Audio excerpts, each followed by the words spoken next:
याददाश्त खोने के बाद मुझे अचानक एक करोड़पति ने गोद ले लिया। वह मेरे प्रति बेहद संवेदनशील था और पूरे 5 साल तक मेरी देखभाल करता रहा। एक दिन वह मुझे एक पार्टी में ले जाने वाला था, लेकिन नौकरानियां मेरी पीठ पीछे मेरे बारे में बातें कर रही थीं। वे समझ नहीं पा रही थीं कि मालिक मेरे जैसी बेवकूफ और नासमझ लड़की का इतना ख्याल क्यों रखता है।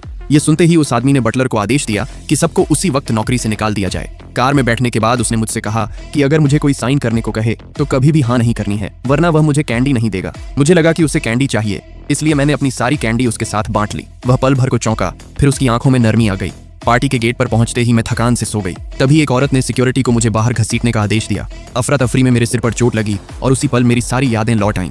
असल में मैं पहले एक महिला सीईओ थी। 5 साल पहले मेरे पूर्व पति ने मुझे धोखा दिया था और सदमे में मेरी याददाश्त चली गई थी। वह निर्दयी औरत यह समझकर मेरा मजाक उड़ा रही थी कि मुझे अभी भी कुछ याद नहीं है। तभी वह आदमी सामने आकर मेरे आगे खड़ा हो गया। उसके प्यार और देखभाल को याद कर मेरा दिल धड़क उठा। मैंने बेवकूफ बनने का नाटक जारी रखने और उसी के सहारे अपने पूर्व पति से बदला लेने का फैसला किया। मेरे पूर्व पति ने मुझे स्टेज पर ले जाकर कंपनी ट्रांसफर के कॉन्ट्रैक्ट पर साइन कराने की कोशिश की। वह आदमी चुपचाप सब देख रहा था। अगर मेरा पूर्व पति मुझे नुकसान पहुंचाता तो वह तुरंत बीच में आता। मैंने मासूम बनकर साइन कर दिए। वह औरत बहुत खुश हो गई, लेकिन तभी मैंने कहा कि साइन उसी का नाम है। पूरा हॉल ठहाकों से गूंज उठा। लोग मेरे पूर्व पति और उस औरत का मजाक उड़ाने लगे कि वे एक बेवकूफ लड़की को भी धोखा नहीं दे पाए। गुस्से में आकर मेरे पूर्व पति ने मेरी टांगें तोड़ देने की धमकी दी।